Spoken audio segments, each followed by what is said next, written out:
now police can weaponize drones, and everybody's like, okay. And I don't understand why. That seems like a fairly, crucial issue. You're listening to the Corbett Report. Welcome, friends. James Corbett here, CorbettReport.com. Today is the 4th of March, 2016, and today we're going to talk to Claire Burnish of The Anti-Media at theantimedia.org.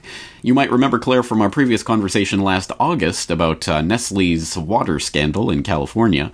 But if not, I will, of course, put that in the links in the show notes for this interview, so you can go check that interview out. But today we're going to be talking about a different report that Claire has just published at The Anti-Media. So it begins. American police start pushing to weaponize domestic drones. A very interesting story about a very important subject that's only going to become more important in the years ahead. So, Claire, set me straight on this. From what I can tell, this revolves around some legislation that's making its way through the Connecticut state legislature at the moment that would seek to actually ban the weaponization of drones, at least for the average Joe Schmo. But the police are pushing back against this idea? Tell us about this. Yes, it seems to me that the police really want to have the option in the future to be able to actually arm their drones with not only cameras, but they are particularly concerned with weapons. And they have not specified that it would be necessarily deadly weapons, which is fortunate, of course. I think they're seeking to be able to use things like, tear gas, pepper spray, tasers, that sort of less than lethal, quote unquote, sort of weaponization. I would imagine for crowd control and those sort of applications, that's probably what they're at least intending to be able to use them for. But obviously, there are a number of concerns with that. First of all, if they lose control of the drone, somebody could use that, for malicious intent of any number of purposes. There's the idea of the depersonalization of the drone having a weapon and then being removed from the human contact and being able to make the judgment call.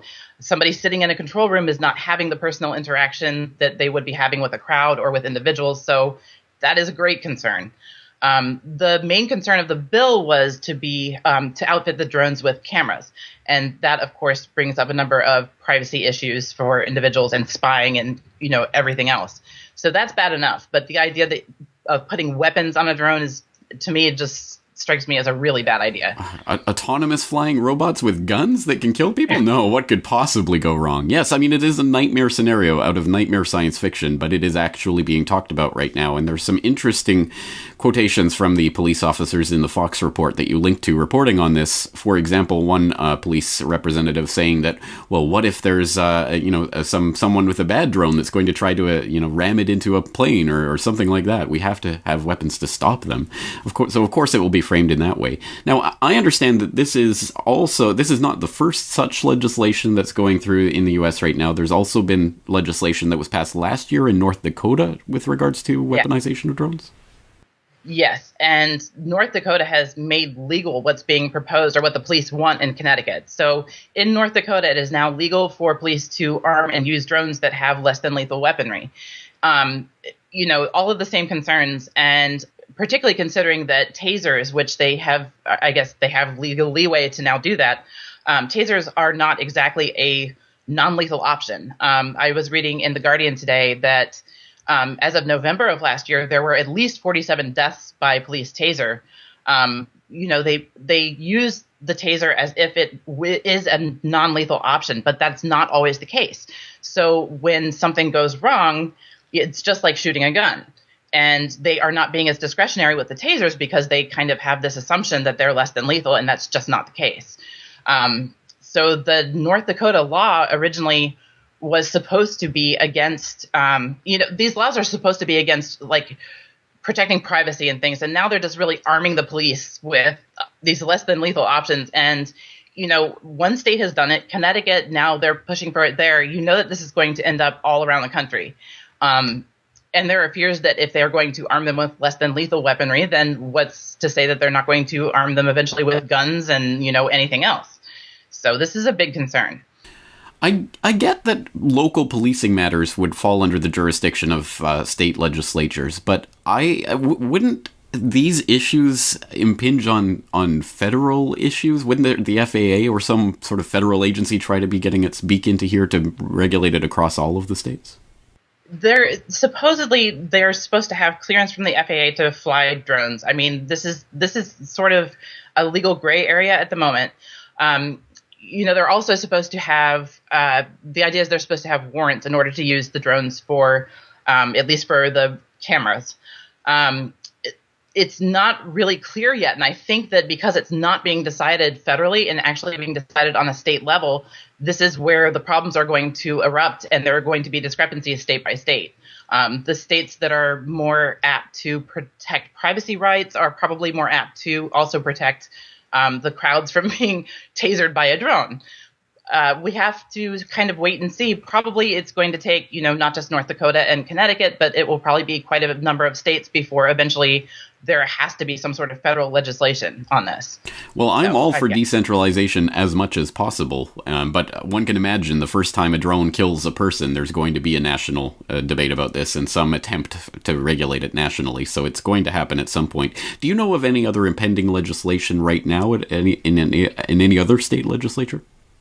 I have not admittedly looked into it any further, but from what I understand, North Dakota was the first to actually pass the law, and Connecticut seems to be the next in line to do so. So I guess we'll have to see. The interesting thing is that it's going to take a little bit longer to actually fully debate these. There are a number of bills, and I couldn't ferret out exactly which bills they are, but there are a number of bills kind of dealing with the same issue. So there's the idea of the cameras and the weaponization, and I think that the problem is they're looking towards the future in all of this legislation to make sure that they're accounting for all these events. And of course, the police are saying, well, what about, these malicious people who are going to use drones for these purposes? We have to be able to shoot them down. And everybody else is thinking, well, what about in the future when you want to arm them with guns? I know that I believe it was in Europe, there was a police department that was using eagles to take down drones that are considered enemy drones. So that's, a viable solution. At least it's something that's, a little bit more handleable. It's something that people can get a handle on and a grip on more than just saying, okay, go ahead and put your weapons on the drones and have at it. Right. This seems more like an excuse to set a precedent than an actual attempt to address the problem. Well, so other than yourself, who is ringing the alarm about this? There must be people who are at least worried about this development. It doesn't seem like there is much of an outrage. The North Dakota law passed, and it went through the media, but it was not shared very widely. It kind of just, now police can weaponize drones, and everybody's like, okay. And I don't understand why. That seems like a fairly, crucial issue. That seems to be happening with this Connecticut law as well. It doesn't seem to be making the headlines and making the rounds. And if this keeps happening state by state, I imagine it's just going to be dominoes. And then suddenly all of the states will have the law before we know it, if we're not careful. That's exactly the point. And of course, again, this is not just a United States issue. This is happening around the world now as this drone technology starts to disperse out throughout the world. So something that I think anyone anywhere is going to have to think about at some point in the near future, probably nearer future than we'd like to imagine. So let's put this out on the viewers and audience out there. If you know of any legislation or of any precedent along these lines in your own local area, please contribute to the conversation. Leave that information in the comments, and we'll start to compile a list and see how things are coming along in different places. At any rate, it's a very worrying development. I'm glad that you're on top of the subject. Just tell people again about the work that you do at the Anti-Media. I like to keep on top of, government corruption and just any sort of issue that is behind the issue, because it seems to me that mainstream media often says one thing about an issue and there's an entirely different narrative that nobody really talks about. And I think that that's very important to be discussed and to get out in the open, just like this issue. Exactly right. Well, I will commend your work to my listeners' attention. Again, you can go back and listen to our previous conversation if you haven't yet done so, and you can check out her other work at theantimedia.org. Claire Burnish, thank you for your time today. Thank you for having me.